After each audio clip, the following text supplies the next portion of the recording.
Well, thank you all. At this year's annual meeting, we are celebrating 50 years of human spaceflight. From the very first Apollo mission to the moon, Apollo 8 in December of 1968, to the present, then on our return to the moon, and then a future flight to Mars. The Mercury, Gemini, Apollo, Shuttle, and Space Station experiences influence virtually every member of the National Academy of Engineering. In fact, we conducted a little ad hoc poll, and more than 60 NAE members reported working at some stage on the Apollo and the program and the lunar landings. And of our younger members, they were surely inspired by human space travel to the moon and beyond. The plenaries today and the forum tomorrow are bookended by the Apollo flights to the moon and an upcoming human mission to Mars. In between, we'll hear about the shuttle experience, space station experiences, and soon to come human commercial access to space. It gives me great pleasure to introduce, and I'll give full introductions in a moment, General Thomas Stafford, former astronaut and U.S. Air Force Deputy Chief of Staff, responsible for research, development, and acquisition. And Tom will share his experiences on the Apollo missions. And also, the Honorable Charlie Bolden. Charles Bolden is a former shuttle astronaut, commander, and former administrator of NASA, and will describe NASA's plans for future human missions. Each speaker will have 35 minutes for the presentation. We'll defer all questions until the panel discussion tomorrow. If you have a burning question, I'm sure if you get to General Stafford or General Bolden before they have too many glasses of wine, they'd be happy to answer your questions this afternoon. Each speaker, as I said, will have 35 minutes. When we get at that 35-minute mark, I'll return to the podium for the last few-minute wrap-up before I move on to the second speaker. Well, first off, one little slide of introduction before I give a full introduction for General Stafford. This, make sure I hit the right button. This is a photograph that was sent to us by Leonard Evans, one of our members of NAE, and this is a photograph of his then 3-month-old daughter, Anita, watching the lunar landing. So surely she was inspired, but she's not an engineer. She worries about childhood development issues these days now that she's into adulthood. But I thought maybe it would be a future NAE member, but alas. But thank you to her father, Leonard, who isn't with us here this week, for sharing that image. Now let me move on. General Thomas Stafford. Tom has logged nearly 521 hours in space, flying 6 rendezvous on 4 types of spacecraft on 4 missions. In 1965, he piloted Gemini 6, the first rendezvous in space with Gemini 7. I remember watching that myself. And in 1969, he flew the first rendezvous around the moon and designated the first lunar landing site. He is cited in the Guinness Book of World Records for the highest speed ever attained by a human, Mach 36, 27,621.7 miles per hour when Apollo 10 returned to the Earth on its re-entry. In 1975, he was commander of the Apollo-Soyuz test project mission, which culminated in the historic first meeting in space between U.S. astronauts and Soviet cosmonauts, ending the international space race. I also was fortunate enough to have the ability to watch that launch. And a fellow NAE member, Bob Crippen, I understand, buttoned you into the Apollo-Soyuz capsule, Tom, before your mission into this command module. Later, as he served as the Air Force Deputy Chief of Staff, he was very active in a number of the fighter, bomber, and cruise missile programs developed in the United States for the Air Force, primarily ones employing stealth technology, from the F-117 to the B-2, onto the F-22, and a number of high-speed cruise missiles as well that were signature controlled.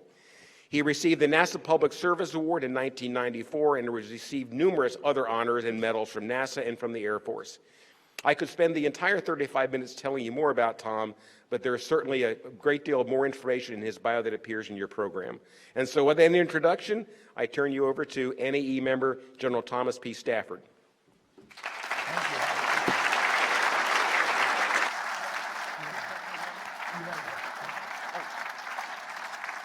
Thank you, Al. The pilot wants the clicker. Really a pleasure to be back here at the Academy and see some fellow members here I've known for a long time, but to have the opportunity to talk about Apollo. And the famous author, now deceased Arthur C. Clarke, has written that 1,000 years from now, when historians look back on the 20th century, they will note, yes, there are two major wars among the developed countries in the northern hemisphere of the world, but the one item that they will note most of all was Project Apollo and the lunar landings. That will be remembered in his viewpoint more than anything 1,000 years from now. And I just thank God that I was there and I had the opportunity to be there from nearly the first through the last. So it was very interesting. And my remarks are based on my conversations with the late Robert Gilruth, the first director of the center, Alan Shepard, also Werner von Braun, and some other people, Max Faget, the one who designed the shape of the Mercury, Gemini, Apollo, and how this whole decision was made very fast. In the end, I'll say, we were good, but we were lucky too. We were lucky. Let's go back on the luck to 1955. In 1955, our only thermonuclear weapons were wet thermonuclear weapons. We hadn't developed dry ones yet. So General Benny Schriever, who was father of the Air Force ballistic missile program and their space program, said we need a single chamber, 1.5 million pound thrust, hydrocarbon LOX engine to loft those nuclear weapons. They're so big and heavy. So the Air Force started the F-1 program, 1955, and they went full steam ahead on it. 1955, 1956, 57, the thrust chamber, the nozzle, the turbo pumps, everything. The problem is, with a rocket engine, the bigger you make the thrust chamber, the more susceptible it is to combustion, instability, and explosion. And they had a lot of them, but they kept working. Finally, in 56, though, we dropped our first dry thermonuclear weapon, worked well, and then thermonuclear technology took off, and the Air Force, at the end of 57, said, we don't need this 1.5 million pound thrust engine, and put it on idle. Finally, NASA had been formed after 8 months after Sputnik, and they started to work on the F-1 engine at a slow pace.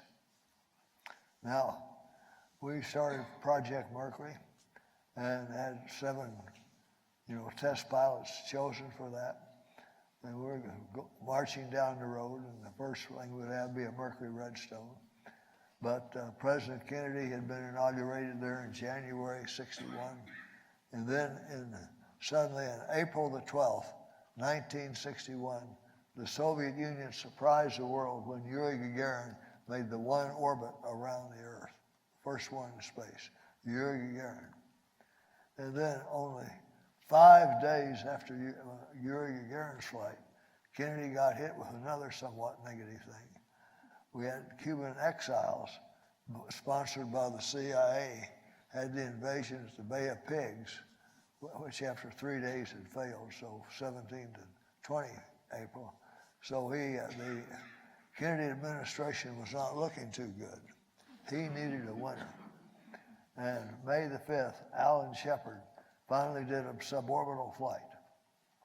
Went 115 miles in altitude, a couple hundred miles downrange. He had weightlessness or zero gravity for about 5 minutes. And President Kennedy saw the great public acclaim that Shepard got. Of course, he had witnessed the tremendous worldwide acclaim that Yuri Gagarin had. So he turned to Lyndon Johnson, the vice president, and said, Mr. Vice President, I want you in 2 weeks to tell me what we can do in space that will be scientifically tremendous, put us ahead, that'll be economically beneficial to the United States, and show the world that the United States is a leader in technology and space. And Lyndon Johnson, who was never bashful about things, said, I'll have the answer for you. Well, he got a hold real fast of Mr. Webb, who was probably our greatest NASA administrator. and told Webb what he needed to do, so the group gathered.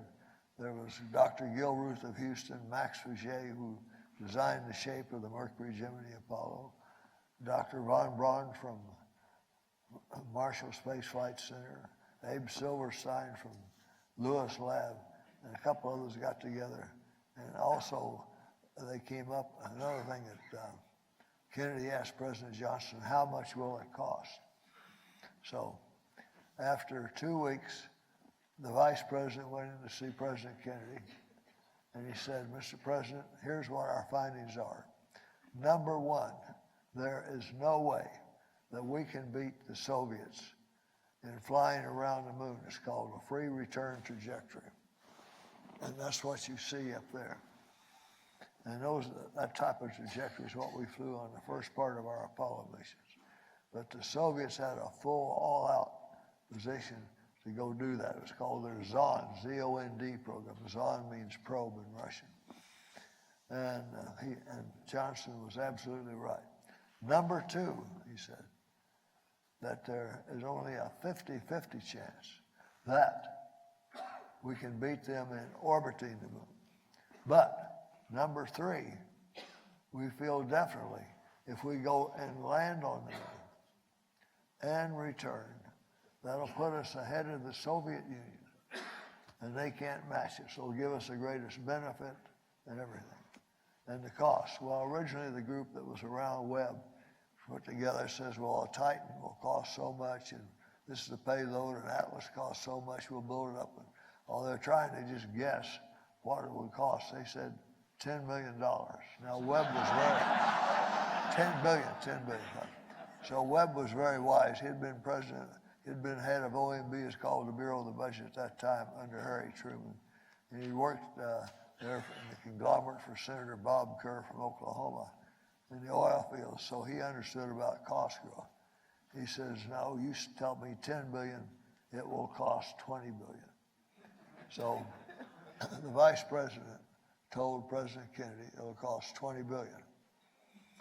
And so with really Johnson's guidance, they called in the key people from the congressional delegation.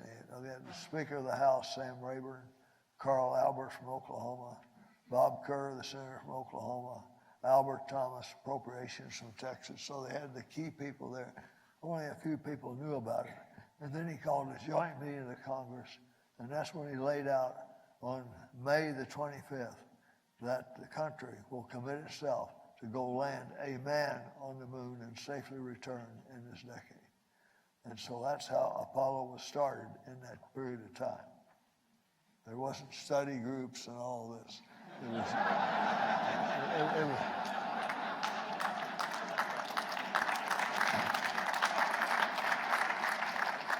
it was that close, as far as time, boom. So that was the goal. We had a goal. But the other big question is, how will we go to the moon? Now it gets kind of rather dicey and rather tough to answer. And Dr. Gilruth at Houston had this design of a giant booster weighing about 14 million pounds, and it would drop off stages as it went, direct ascent to the moon.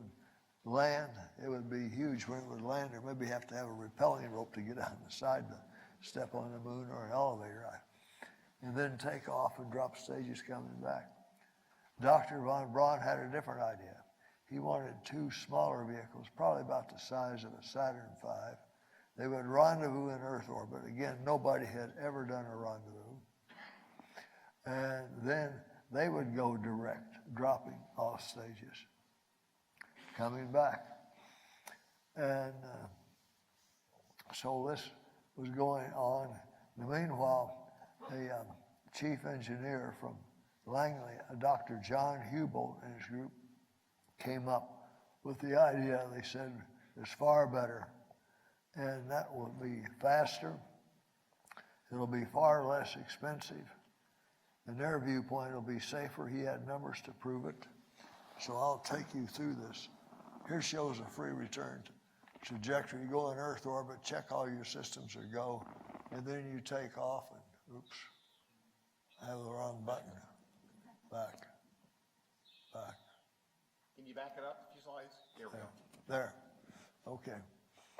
And you need to pick up around 11,000 feet per second here when you're on the opposite side where the moon is. You'll go into, say, 105 miles by 260,000 miles. The moon will come around, chug, chug, chug, 12 degrees a day. You'll be turned around with the moon's gravity and back right to the Earth, called free return, within a few feet per second of maneuver. So, let's go next. Here's what the Soviets had, and they had planned that since day one. It's called the proton booster. It uses hypergolic fuel, like we had on the Titan II, or the Delta, the Titan II and the Titan IV core, and it uses unsymmetrical dimethylhydrazine as a fuel, and a liquefied fuming nitric acid N2O4 is oxidized. It's very good stable combustion, but very toxic. It has a specific impulse of close to 300. That was their heavy booster, and that's exactly what they planned. And here's a Zond that would go on top of it. And it's basically a Soyuz without the orbital ball. You go to the Smithsonian National Air and Space Museum on Independence Avenue, you'll see the Apollo and Soyuz docked. That Apollo and a docking module was my backup Apollo and docking module from Apollo to Soyuz. And here it is just without the docking module. And that's what 2 crewmen would live in. And that was what would go around. They tried that. They had one after another. They started. And the booster first flew in 65, but they were committed to go that way before 65. So Lyndon Johnson was absolutely right when he said, this is what we'll do. But this is Dr. John Hubalt from Langley, and he was driven that his solution was right. You'll see the spacecraft up there, if I can point. Well, I don't know, I'm not, yeah, where's the lighter? That's the pointer. Yeah, okay. You see the command module, Max Fazier designed that, has more angle to it. Head for Mercury and Gemini gives it more stability and control of the service module. And he designed a lunar module. Max Fazier did that.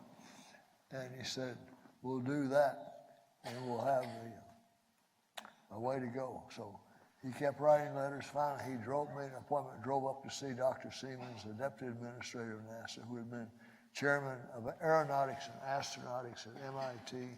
He was practically pounded on his desk, said, this is the way to go. So he convinced Siemens. Gil Ruth got convinced real early, but von Braun was a holdout. He wanted to go with his Earth orbit rendezvous with 2 big boosters. Finally, they persuaded him. And then what I'd call the Come to Jesus meeting came there at Huntsville in July of 1962, 14 months after Kennedy said, we'll go there. The president was down at Marshall Space Flight Center. Now, he had a president's science advisor named Jerome Wiesner, who was president of MIT. And according to the people I know, they say he was somewhat obnoxious in personality. And he did not like human spaceflight. Thought it was a waste of money. Should go to other expenditures for science. And so it became a pretty good argument between Siemens and who had been at MIT, and also Joe Shea, who had been there, later managed the spacecraft, and Wiesner. And finally, Webb, the administrator, had been quiet. He finally got into the fray, and they got face-to-face shouting. And here's the president. And so finally, Wiesner turns to the president and says, well, what are you going to do, Mr. President? So President Kennedy says, Webb has the money. So with that, that's how the decision was made. We will go with a lunar orbit rendezvous, and I'm glad he did. There were 3 things that, now before that, there was one thing too I should have mentioned in '59. There was a group headed by Abe Silverstein of Lewis Lab, and NASA Lewis. It consisted of von Braun, Gil Ruth, J, and all that. What should be the fuel we will use when we explore outside of low Earth orbit? And it became obvious that the answer was liquid hydrogen. Then they had to analyze how do you produce liquid hydrogen in vast quantities, store it, transport it, store it again, use it. And they started a contract with Rocketdyne, now Aerojet Rocketdyne, to build a hydrogen-oxygen engine. It's called the J2, and that was a workhorse. And so those two decisions, the 1.5 million pound thrust engine started in 55. In 59, the use of hydrogen for fuel. And then the lunar orbit rendezvous were the three things that made the lunar landing mission possible. Without that, we'd fallen on our back. Now, here are the two boosters. You can see models of these over at the Air Space Museum. Here's our booster on the left. You can see the Saturn V, 33 feet in diameter. It had 5 F1 engines at 1.5 million pounds of thrust, 7.5 million total, but it was a low performance engine in a way. It had a specific impulse of only 270 seconds using kerosene and liquid oxygen. The upper stage, there you see, is hydrogen and oxygen. That's what really gave it the boost. That had 5 of the J2 hydrogen and oxygen engines. Above that is the third stage, the J2, that had one J2, and it's called the S4B. Only burned about 20% of its fuel to make the final kick into orbit.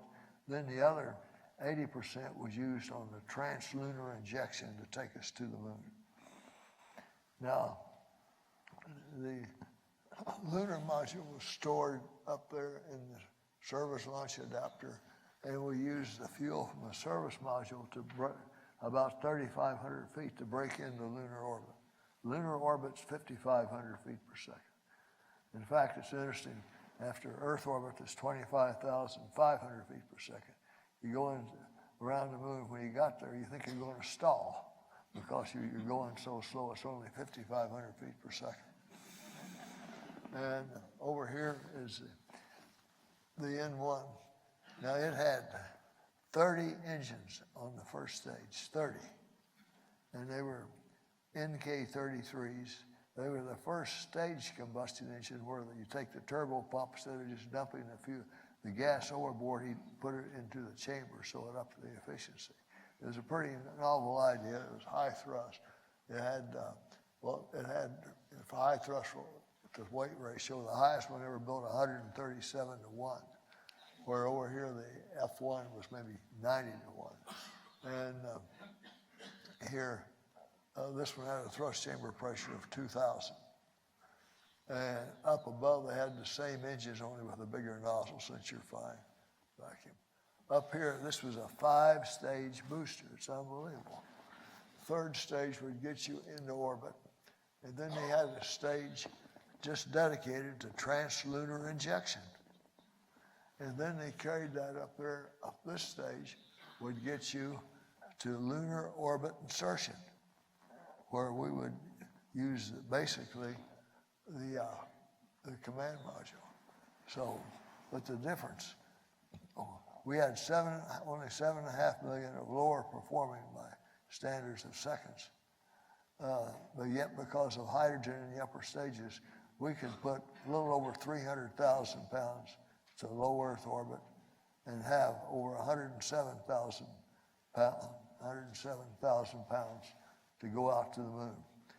The Soviet booster, because they had kerosene and LOX all the way, it has a lower specific impulse, could only put 210,000 pounds to low Earth orbit. And then for translunar injection, they only had 52,000 pounds. So they had less than half of what we had. So there's no comparison in performance. And also, the Soviets did not make a commitment to land on the moon until after we said we were going to go land on the moon. They had a commitment to go full blower on the on a lunar orbit, free return, but not to land. But then they went there. Let's go. Here's a picture of what they came up with. Here's our lunar module on the right. See, it's two-stage. It weighed about 34,000 pounds. We had hypergolic fuel, again, UDMH and N2O4 as oxidizer.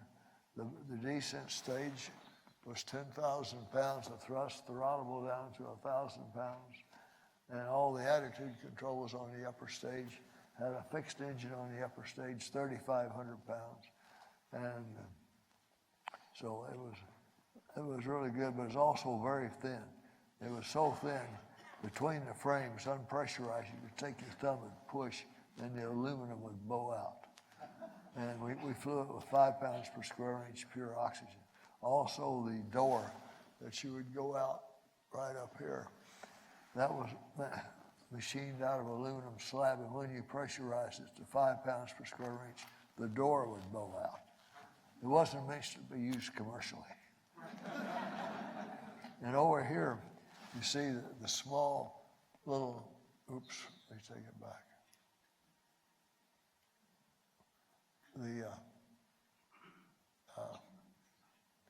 I'll get it. Here is the N1 with the 30 engines on the first stage. That meant it had 60 pipes coming down to it. 30 oxidizer, 30 fuel. And it was a plumbing nightmare. And so it was unbelievable.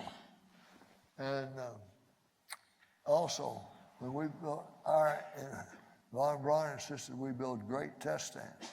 So we had test stands where we could fire each stage on the test, completely fire it. And then every stage we flew from the first 2 unmanned, then Apollo 8 through 14, we test fired for a short duration each stage. And there's no waterways anywhere from where this was built around Moscow to where it could go. So they had to take it apart, put it on train, put it together, bolt it together, and then take it there. And so it was a real mess. They had no test stands at all. So when you fired it, that was it. And they had 4 firings of it.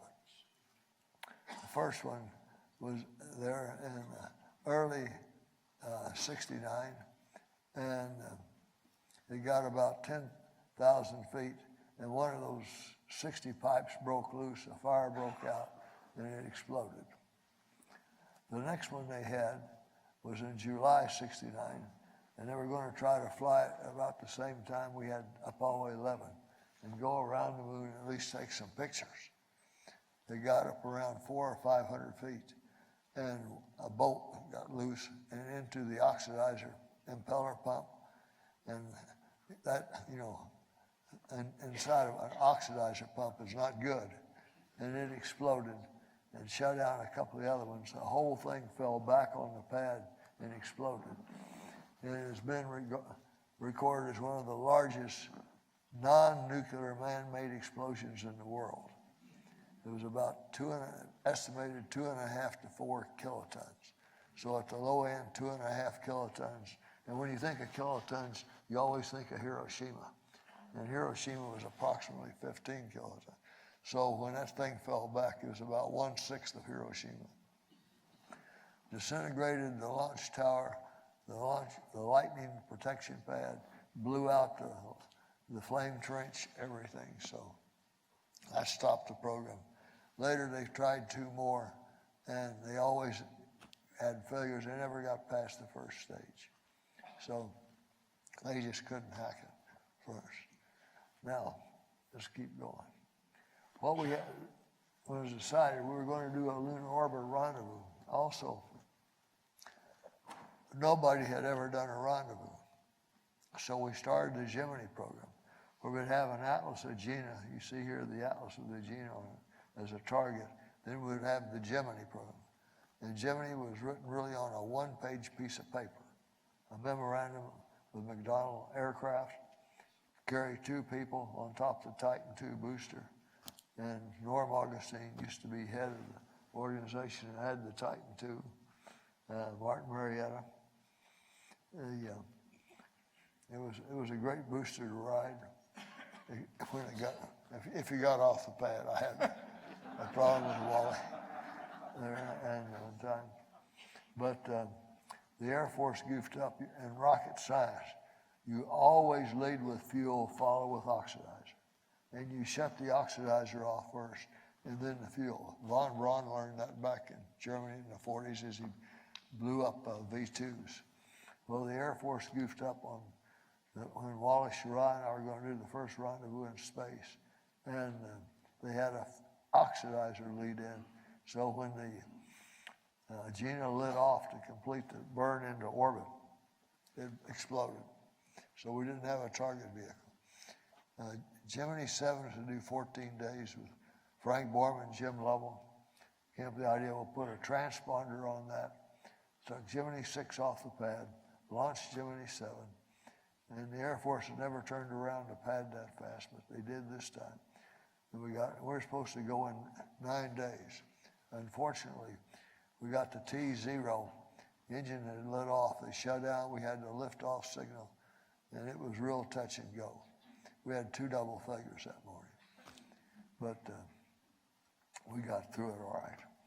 And found the problems. 2 days later, we recycled and went and performed the first rendezvous in space. There's the Gemini lifting off. It was a real hot rod. The big Saturn, you see, was 11 minutes to orbit. This thing was in orbit in 5 minutes and 35 seconds. So you're picked up 6 Gs on the first stage. Second stage, you're up over 8 Gs. Then you go from 8 Gs to 0 G in 1/10 of a second. It was one heck of a ride, I'll tell you. Okay, here's one of the first space-to-space photos. We completed that rendezvous in 4 orbits. And I shot this picture out the right window of Gemini 6, that's Gemini 7, with Jim Lovell on this side, Frank Borman on the other. And we completed that and stayed with them for about 6 hours and flew all around them, got within 1 foot of them. We couldn't dock since there was no docking mechanism, but it was just like flying formation airplanes, very easy. If you can fly formation at 17,400 miles an hour if you get there. The main thing is get there.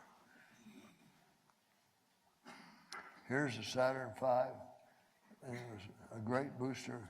It took 11 seconds just to clear the tower. It's 363 feet tall, weighed 6.4 million pounds, and tremendous booster. All of them worked nearly perfect. So we did everything right. And this just shows the sequence of a pre-return trajectory, the sequence we did. Now, one thing, you always want to think out of the box. When I was a backup commander for the first flight, and then to turn around, and I'd be the commander of Apollo 10. And we had problems with the lunar module, and the Soviets were pushing. And George Low and General Sam Phillips, who managed the program, both had special access clearances. And they knew the Soviets kept trying on their Zond program to fly around the moon. And they did fly got a trip around with some turtles and earthworms and all that. It came back in with a very high reentry angle. I don't know if the humans could survive it, but the turtles did. And they landed in the Indian Ocean and all that. So Lowe made up his mind that the next flight, if the first Apollo flight went good, the next flight would go to the moon. That took a lot of real, fortitude to do that. He convinced Phillips to Webb right on up, and so we did it. So in Christmas era of '68, we had Apollo 8 around the moon for 10 orbits of 20 hours. And so we beat the Russians to the moon. But also, I'd been up twice before, and the view from space is so beautiful. I said, when are we going to have color TV? He said, well, we're going to have it in 3 years. We have a program. I said, baloney. Well, I said a few other things, which I will not repeat since we're in mixed company. And so I went to Phillips. I knew General Phillips real well. Said, I'd like to start a Skunk Works type thing and get something going. I know we can do something. So we got a lens with the right dynamic range to see things within a couple of feet and also out to a couple of thousand miles. and we get a Vidicon tube is right. We'll work out the color some way. I had faith we could do it. And so he said, go ahead. He'd give us all the backing. So France had 5 lenses that could have it. So we got 2 of the ones from France. We had 2 low light level Vidicons from Vietnam declassified in. But how do you get color? And one of the groups said, hey, think simple. As the Russians say, dumyetje prosty. He says, remember the first color TV ever invented that had a wheel that had the primary colors of red, blue, yellow, had a motor that would spin the wheel. And then the receiver would have a wheel of the motor. We got a small motor just slightly bigger than your finger off a Minuteman missile. Spun that. And they got it fixed, had Westinghouse build it for us to integrate it, even though most of it was hand built at Houston. And it worked. I put it on board the spacecraft 1 week before launch. And we got more color TV in prime time than even Apollo 11 had, because the first you saw. So you had color TV from Apollo 10 on. But also, just to give you a lesson that I learned from General Phillips and other people, that if you're a leader of a group and you win some award, a contract, and all that recognition, always keep your people out in front. Let them take the thing, and you stay in back. Because 2 weeks after I got back from Apollo 10, I got a call from the National Academy of Television and Arts in New York saying I'd been awarded an Emmy, and we'd have a ceremony. I said, well, what about John Young and Gene Cernan? I said, well, it was your idea and you did all the pushing. I said, that's true. But I said, on board the spacecraft, I was busy coordinating things as commander. I said, Cernan did about 50% of the work, and maybe John Young did 40, and I may have done 10. It says, either they get Emmys or I refuse to take it. And so they signed up. So I made sure that John and Gene got an Emmy too. So you always want to make sure your people.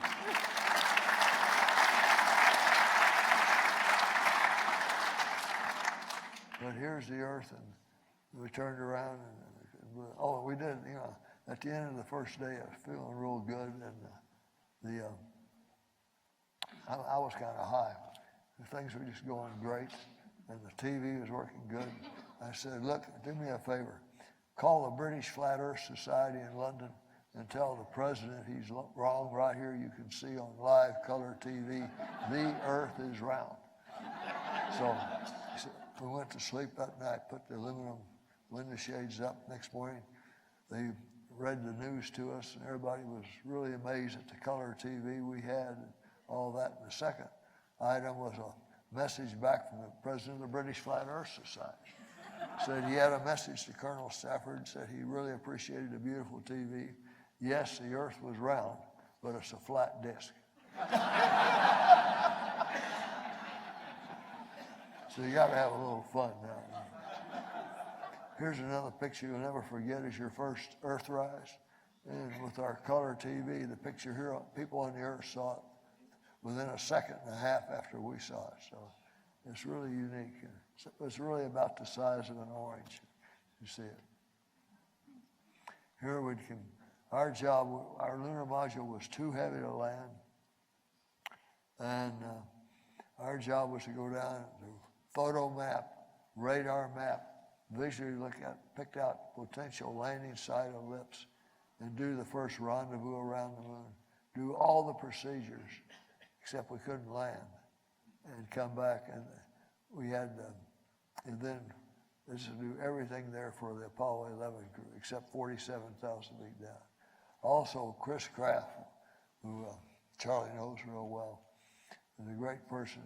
He had the cruise and mission control at the same sequence of Apollo 10 as he did for 11.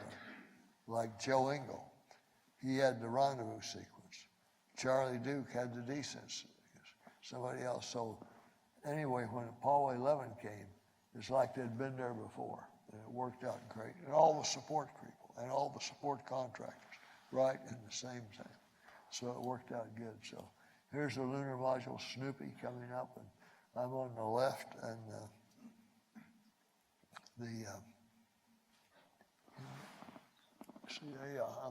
my head's here, foot there, sternum's there. And we're coming up. Okay, here we are. Afterwards, we're in crew quarters, briefing the 11 crew exactly about all the procedures, details. I don't know why I have on a coat and tie. That's at the Cape. That isn't the uniform to wear. And I had to go to some formal meeting probably.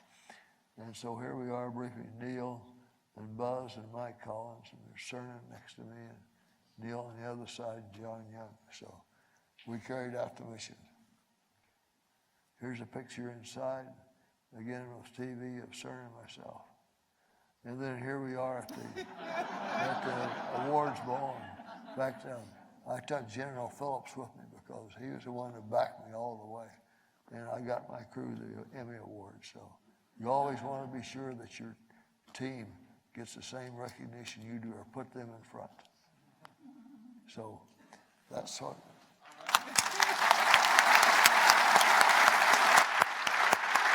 Thank you, General.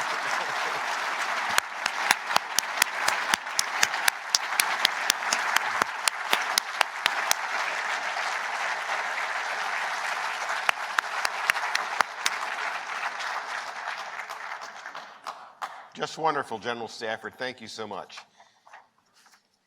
It's now my pleasure to introduce the Honorable Charles Bolden, who served as NASA Administrator from 2009 until 2017. He oversaw the transition from the Space Shuttle system to a new era of exploration focused on the International Space Station and new developments in aeronautics. Another X-plane, yes. He also oversaw the shift toward commercial space initiatives, handling ISS resupply, and created the Space Technology Mission Directorate. His tenure included the triumph of the Mars Curiosity rover landing. During his 34-year career with the Marine Corps, he worked in NASA's astronaut office, during which he went into orbit 4 times and logged over 680 hours in space, including on the mission that deployed the Hubble Space Telescope. Please again check out his additional biographical information that is available in your program. So now all please join me in welcoming Charlie.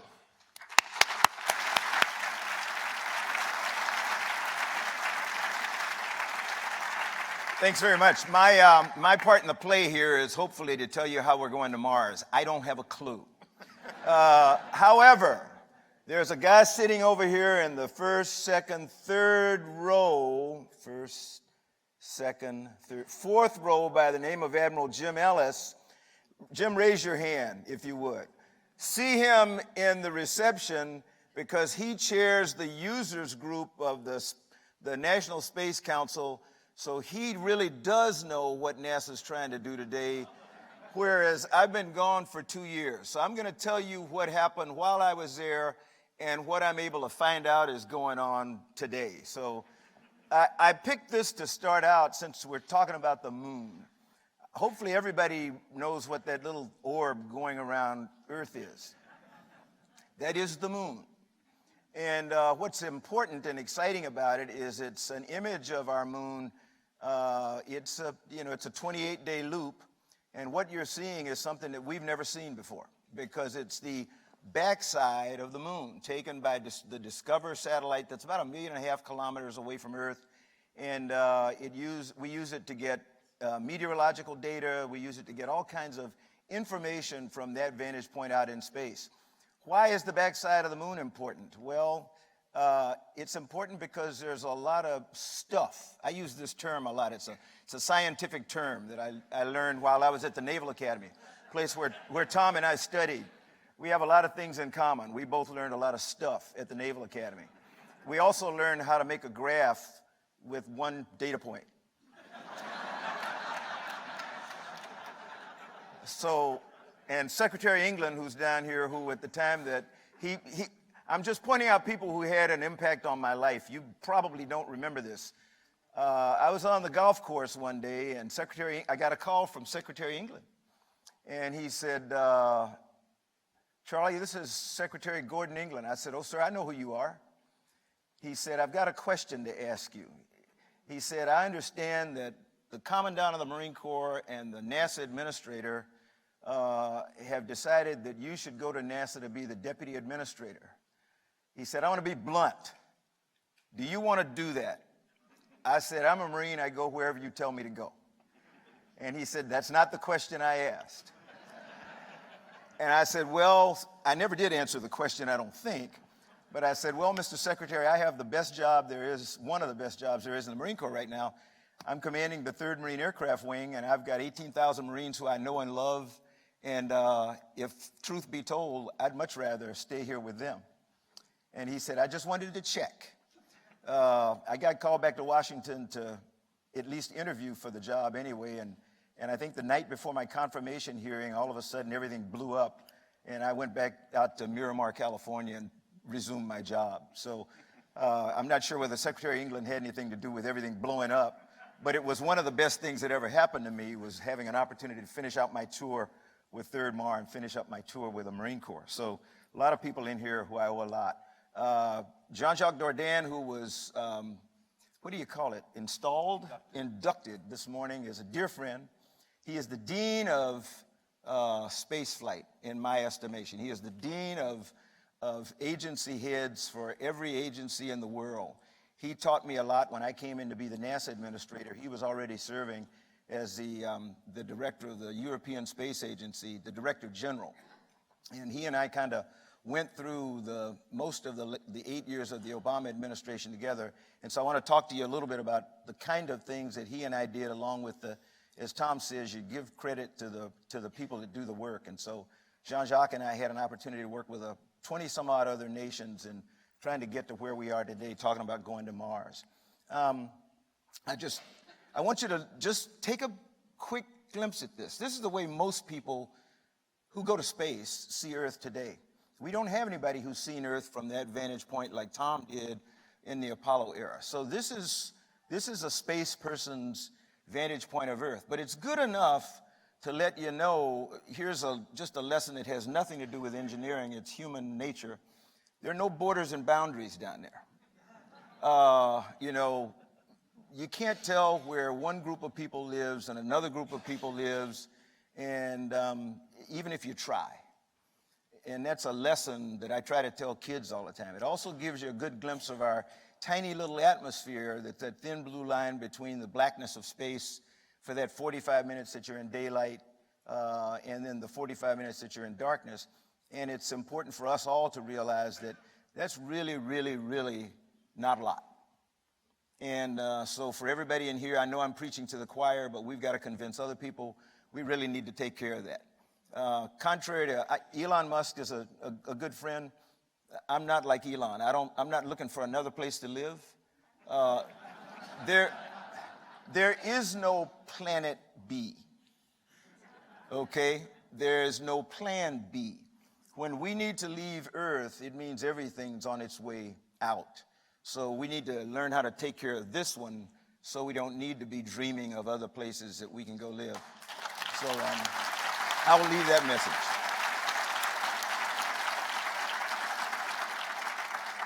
Tom and I have a lot of things in common and a lot of things different, but a couple of them. We both flew about 500 hours in space, which to some of you who have never been in space, that may sound like a lot. That's a camping trip. I really want you to understand, 500 days in space over his number of flights and my 4 flights. For me, my longest mission was 9 days. That is a camping trip. You can gut it out for that long. You cannot gut out 6 months on orbit. And that's what people do today.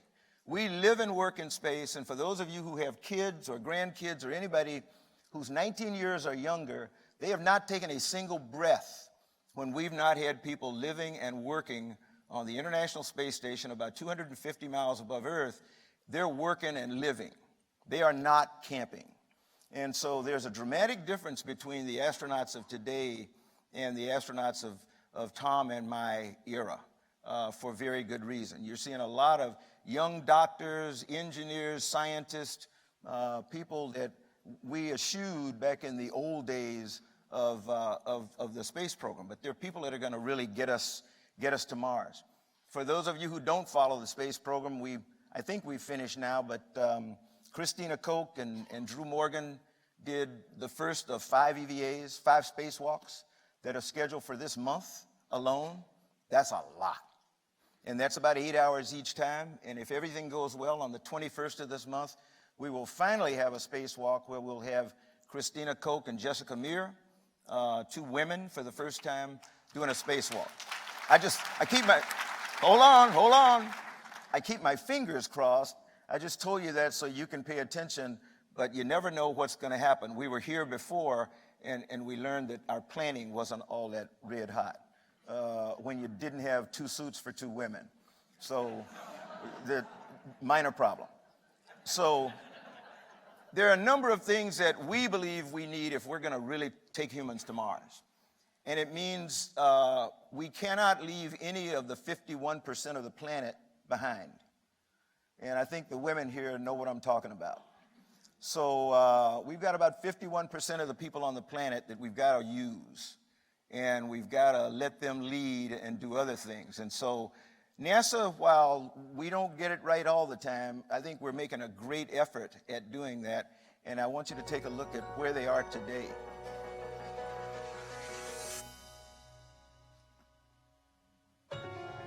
And you can turn the music up if you like. Some people go on a dance in the aisle.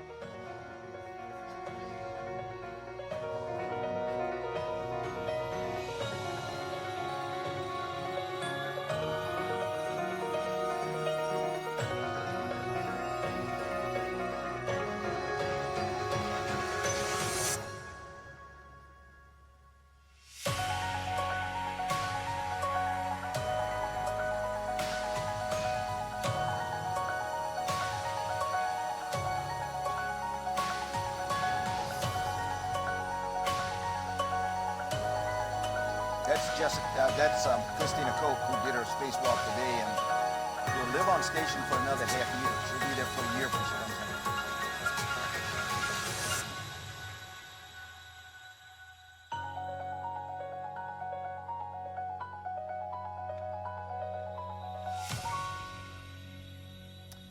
So that's different than Apollo. And when I say we're going to Mars, and we're going to do it in most of our lifetime, I really think we're on the threshold of getting there. We're going to be able to do it because we're hopefully going to use the whole planet in people. And we're not going to eliminate sectors of the population from making that effort. That's home for a lot of people today. We have 20 some odd nations who collaborate to make life possible on the International Space Station. Like I said, it's been there more than 19 years now. This past week, we had 9 crew members on board. We went down to a normal 6-person crew a few days ago, and that's the place we're going to continue to occupy for the next, 4 to 8 years. And then we need to get off this, and we need to deorbit it and bring it home, because we need to have smaller, commercially operated places where you can do some of the experimentation that you teach kids to do if you're a professor, or if you happen to be a research engineer or a research scientist, places where you can do your research, whether it's biomedical engineering or pharmaceuticals development or materials processing or whatever it happens to be. This is some of what's going on station today for those of you who don't live and breathe space stuff like I do.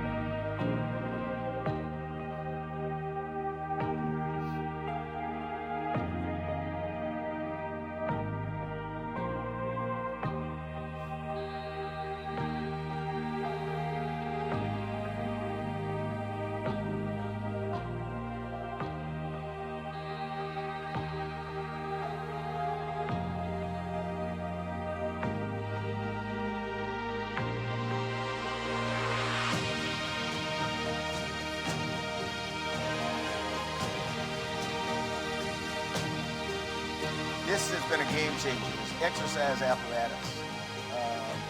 Astronauts go to space today, and they can come back after a year, and they're in pretty good shape. That wasn't always the case.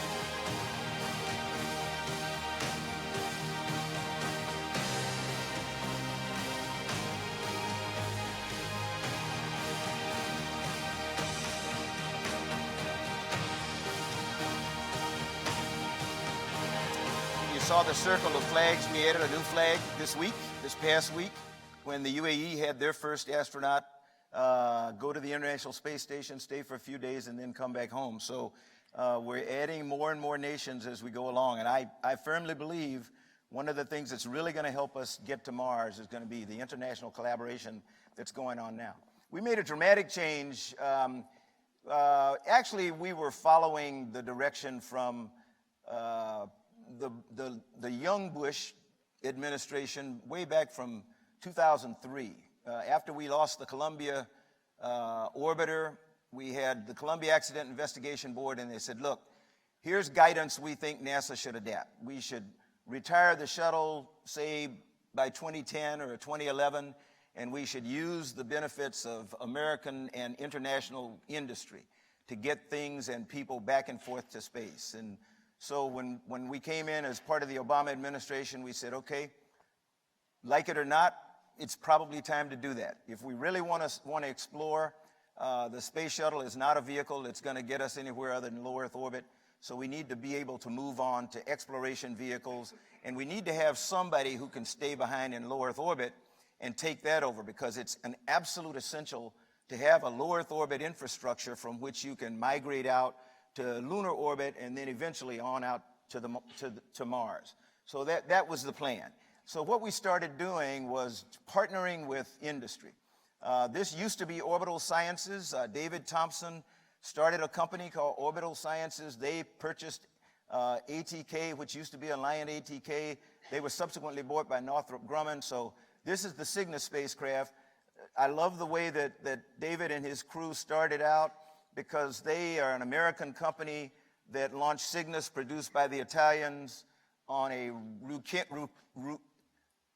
Ukrainian rocket powered by Russian engines. So go figure that. And it works.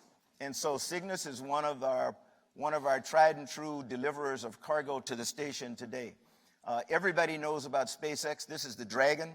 Dragon is unique in that it is the only cargo vessel today that actually can go to space, deliver cargo, and then bring things back to Earth intact, land. It lands out in the ocean, so that's not optimal, but still, it gets stuff back to us. Then we have our old partners. Tom talked a little bit about them. The Russians, like it or not, that's the way we go to space today.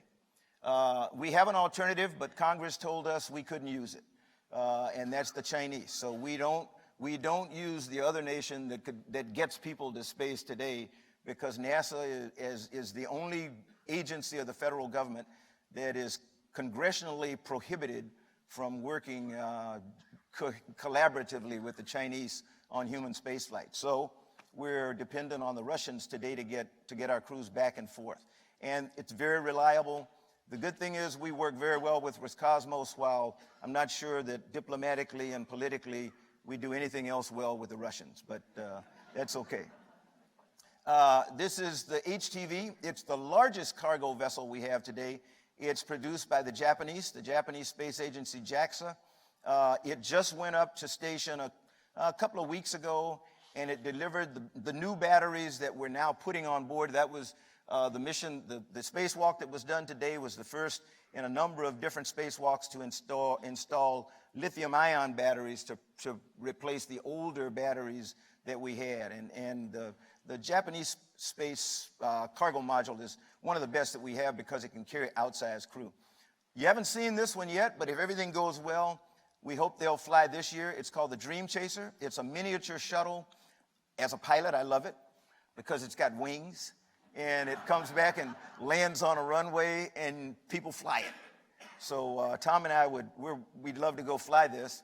It's initially going to be used as a cargo vessel. They have a contract with NASA now to provide cargo transportation to and from station. Interestingly, the company that owns it is a company called Sierra Nevada, not the beer, but Sierra Nevada, the rocket company out of Colorado.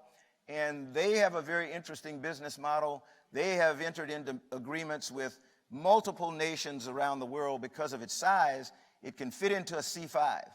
And so they can launch it on a SpaceX Falcon 9. They can launch it on an Atlas V. They can launch it on a, you name it. and they can launch it on it, and then they can take it back and land it anywhere. And if there happens to be an outsized transport like an Antonov 124 or C-5, they can put it in it and bring it back to the Kennedy Space Center or Cape Canaveral, reprocess it, and get it ready to go fly again. This is a flying commercial vehicle that has already taken non-astronauts to space. It's Virgin Galactic's Spaceship Two. I'm not a betting person, but if I were, I would say if things go well by the end of this year, by the end of 2019, you may very well see George Whitesides and Sir Richard Branson and the team at Virgin Galactic fly the first paying commercial customers. It'll be low Earth orbit. It'll be just a suborbital space flight, but nonetheless, it's into space and back. NASA uses them to do scientific experimentation, suborbital, and I think this is the wave of things to come. This is the demonstration on the left. It's the SpaceX Crew Dragon, and this is an uncrewed version that went several months ago to the International Space Station.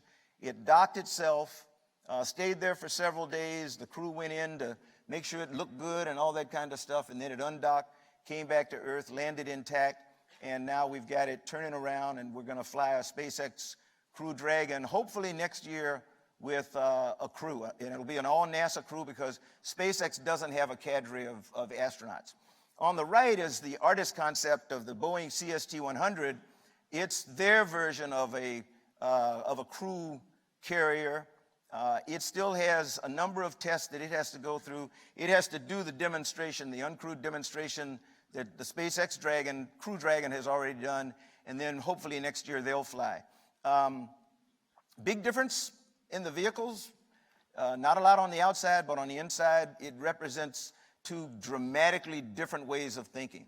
SpaceX, very automated. Any of you drive a Tesla? Other than the steering wheel, which you really don't need, it doesn't look a lot like the inside of most other cars. The Crew Dragon doesn't look at all like the inside of a normal spaceship. It's all touchscreen. They would just as soon the crew doesn't do a thing, but we told them, no, we don't do it that way. So make sure the crew can do something. You look inside the CST-100, it is a classic spacecraft. It looks like the inside of the cockpit of a Boeing 787 or a 777. And they take advantage of the Boeing legacy of building, crude places where people have to interact together. So dramatically different in the way that they built out the vehicles. I mentioned this, and I'll only show it to you. This is an artist's drawing because I don't have a picture of a Shenzhou on orbit. But Shenzhou is the smaller vehicle that's, I don't want to mess this up, so let's see. There you go. That's the crew module. That's like Soyuz. And in fact, there's always an ongoing battle between the Chinese and the Russians as to whether that's really a Soyuz that looks a little different. The Chinese say no, the Russians say yes. This is the deorbit module and sort of their power and propulsion module. And it's flown a number of times. They actually have had two modules fly to space, Tiangong 1 and Tiangong 2, that have been there for periods of time. The next time they fly, it'll be Tiangong 3, and it is the beginning of their space station. And they're already working really hard to partner with other nations. They are not making any pretenses about it. They would like to take the customers away, the partners away that we have in the United States on the International Space Station today. And they're actually they're a little bit more adept at doing it, and they have no restrictions on who can fly with them. So it's a little bit easier for them to go out and market. And they're marketing really, really hard. So, one of these days we'll fly with them. What we hope is that the docking adapter that they put on this, we hope complies with the international docking standards, because shortly after I became the NASA administrator, the president had me to go with a team of people over to China to meet with the Chinese Space Agency officials before we were prohibited from doing it.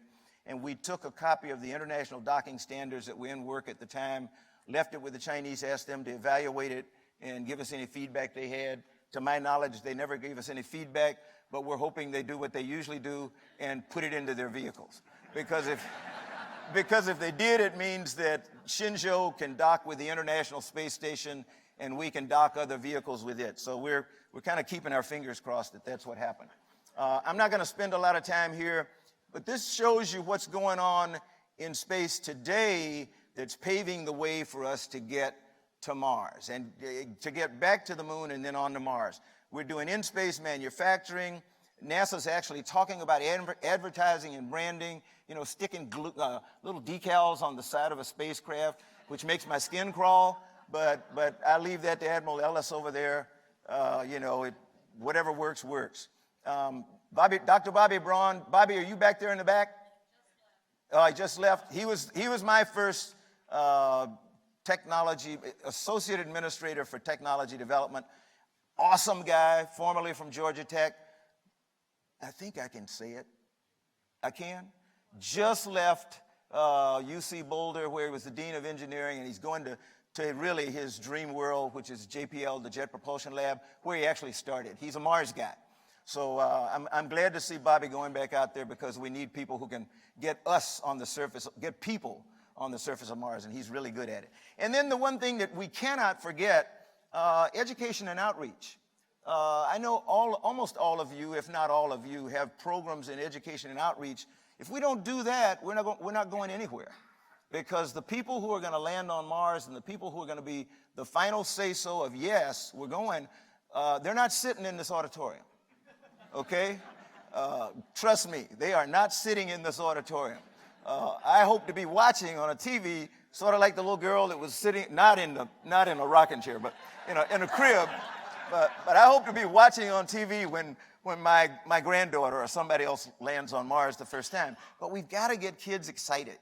And other nations of the world know this, and they call on us all the time. I spent last year traveling the world as an emissary of the State Department, talking about the U.S. and our space program and the fact that we really need partners and we really need collaboration. I'm excited about our partners in the UAE, the United Arab Emirates. They are scheduled to launch the Emirates Mars mission the end of next year to arrive in Martian orbit in 2021.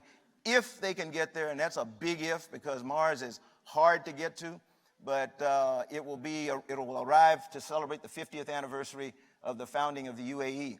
And friends, you probably know this. The assistant or the deputy program manager for the Emirates Mars mission is the Minister of State for Advanced Science, Sarah Bint Amiri, who, if you can't guess it from the name, happens to be a woman. Her frustration is lack of diversity on her science team, because about 80% of her science team is women. Because the UAE doesn't have men who are trained as scientists. They were either business people or they were petroleum engineers. And now that the nations of the Middle East are trying to transition from oil economies to knowledge economies, many of them are finding out that the people who are probably going to take them there, much to their chagrin, are going to be the women in their population. So you have to understand, I have 3 granddaughters, 1 daughter, 1 wife. My daughter and wife are sitting up there, so I live in a woman's world. And I really believe in it. So if you don't, get with it. Now, here's where I'm gonna ask you to talk to Admiral Ellis after this is over, because the only thing I was supposed to do was tell you how we're gonna get to Mars. We gotta go to the moon first. I shouldn't have said that. We don't have to. Okay, I still hold. Dr. Pate Cornell, are you raising your hand? They said we couldn't ask questions. I'm not gonna violate the rule. You can get me afterwards, okay? That's Admiral Ellis's wife, who in her own, she's got her own world. And oh, by the way, I'll brag about their daughter, who is Arian Cornell, who is the voice of Blue Origin. So anytime you hear Blue Origin streaming and stuff like that, and somebody who really sounds like she knows what she's talking about, that's their daughter. She's my hero. And she was once the executive director or the president or the CEO of the Space Generation, what is the right name of it? Did I get it close? Advisory Group. Okay. Young people. If you're 35 years or older, you're out. Okay. But here's what we're doing now, and hopefully in the next few years, we're going to use this commercial capability that we've been really trying to build, that NASA has invested in. And it's a partnership. It's not either or. It's the government and the private sector. For those of you who've worked in NASA before, particularly Tom will tell you, I don't think NASA has a place where we build rockets, big rockets. Never have had a place where we build big rockets. You go to Downey, or you go to Palmdale, or you go somewhere else where some industry that knows how to build rockets builds big rockets. It's just that we used to tell them how to suck eggs. We used to say we want a big rocket that's green and it has this many switches and that. We don't do that anymore. We say we want a big rocket that can take 7 people to the moon safely and get them back. Questions? And they say, we'll get back to you. And then we work collaboratively. We use a process today that's called insight. In the safety world, the way that NASA used to do things was we exercised oversight. This is the way that DOD did it. We just hover over the contractor and we dictate everything that goes on. And so we, as a result of that, you get credit for whatever comes out, good or bad. And that's where engineering change proposals come in, for those of you who've worked with those. We're not doing it that way anymore. So we say we want a big rocket that will take 7 people to the moon, bring them safely back to Earth. And here's some other general guidelines. But we're going to work with you. We're going to exercise insight. We're going to have people in the plant. You can ask if you've got some questions, but we're not going to tell you how to do it. It's worked very well with Cygnus. It's worked incredibly well with the SpaceX Dragon. And we think it'll work well with the Crew Dragon and CST-100. And so far, although it's taken way too much time, that's the way we're kind of getting Orion and the Space Launch System. However, we're more into the oversight role there, so I think that also contributes to why it's taken a little bit too much time. But those are the vehicles that we're going to use to get back to the moon. We're going to start out in lunar orbit on something called the Lunar Orbit Gateway. If those of you who are like me, who came into the space program when we were talking about the STS, the Space Transportation System, a 3-pronged system, a launch vehicle to get us into space routinely, an orbiting space station on which we could either do construction or we could do experiments or whatever it was, and then go on to orbit somewhere else, and then an orbital transfer vehicle or an orbital maneuvering vehicle. And we got the shuttle. And so now we're going back to the future. And so we're looking at a lunar orbit gateway, which is sort of like that platform, except this one's going to be in lunar orbit. You'll come from Earth, whether it's a commercial vehicle or a government vehicle, rendezvous and dock with the lunar orbit gateway. Crew will go aboard, depending on what they want to do. If they're going on to Mars, they'll get into a transfer vehicle and go to Mars. If they're going down to the lunar surface, they'll get into a lunar lander. It may be the Blue Moon built by Blue Origin, or it may be a NASA-contracted government vehicle that's going down, or it may be something that the Europeans or the Japanese or the Israelis or somebody else did. But it's going to be an international collaboration that's going to help us get down to the surface of the moon. A few more things we need to understand about the human body in an environment far away from Earth, and then we're off. We're heading to Mars with a destination, a date of hoping to get there in the 2030s. And I am one who happens to believe firmly that, you know, if we just stay focused, we're okay. We're in pretty good shape right now. Big thing is always money. No, it is not 10 million. It is not 20 million. It's a lot of money. And it's sort of like President Kennedy said at Rice University Stadium, it is imperative that we do this, and it's going to cost a lot of money. But we've got to stay focused, and we'll get there. And again, I will say the big thing about it is it's, stop. Can you stop it for me? Okay, I'll back up one. I gotta explain it because it's an old video, and people get angry when I use old videos. But it's the one that I like because it was one we did when I was the NASA administrator. things I've said that I want you to remember. We're using the other 51% of society that we didn't use before. We've got women heavily involved in everything that we're doing at leadership roles at the very top. That's the way it is in every other country. So everybody's pulling in the same direction. I think that's something we didn't have in the days of Apollo or the early days of Shuttle. The other thing is incredible international collaboration, something that we did not have, did not even seek in the early days of Shuttle and during Mercury, Gemini, and Apollo. And that's a humongous plus. So this is, you may see something that says EM1. EM1 used to be Exploration Mission 1. And I was averse to naming things, using names for stuff, but it's now called Artemis, the Moon-Mars mission. So this is Artemis. And I only show you this because some of you who don't live around the space program, we've been building hardware for a long time now, building and testing. And so I just want you to see what's been going on over the last 10 years or so. And you can turn, if there's a volume guy up there, you can really crank it up.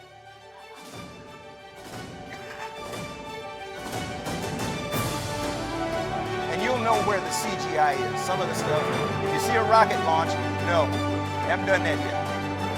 This is actually a Michoud outside of New Orleans. This is the Kennedy Space Center. It's the new mobile launcher platform and the launch pad tower. Main engines that we flew on Shuttle but have been repurposed will be reused, being tested in Stennis down on the Mississippi Gulf Coast. Solid rocket boosters, 5-segment now instead of 4-segment. We finished testing them about 2 years ago. They're ready to go. Shroud that comes off the side of the service module and Orion once it gets into orbit. These are workers down at the Kennedy Space Center really putting the finishing touches on the first Orion spacecraft to fly. We tested Orion. We sent it about 3,600 miles away from Earth, and it came back and had the mission was absolutely incredible in December of 2014. This footage you're about to see here, that's a pilot eye view out the window of Orion as it was re-entering Earth's atmosphere. I tell the kids all the time, that's what you want to see. You want to see the outside of your vehicle burning because it says the inside of your vehicle is okay. We went back to ablative material and we want to see it burn off.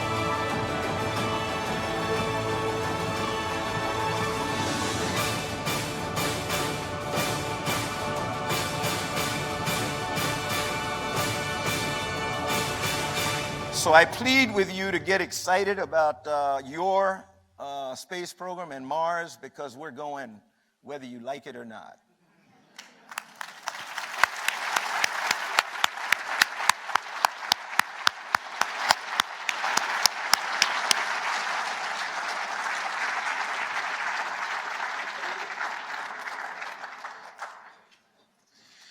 So now there will be a reception outside in the main area here. After that, some of you have section dinners to go to. There's the Golden Bridge dinner that's happening. Otherwise, we'll see you here for the proceedings tomorrow morning.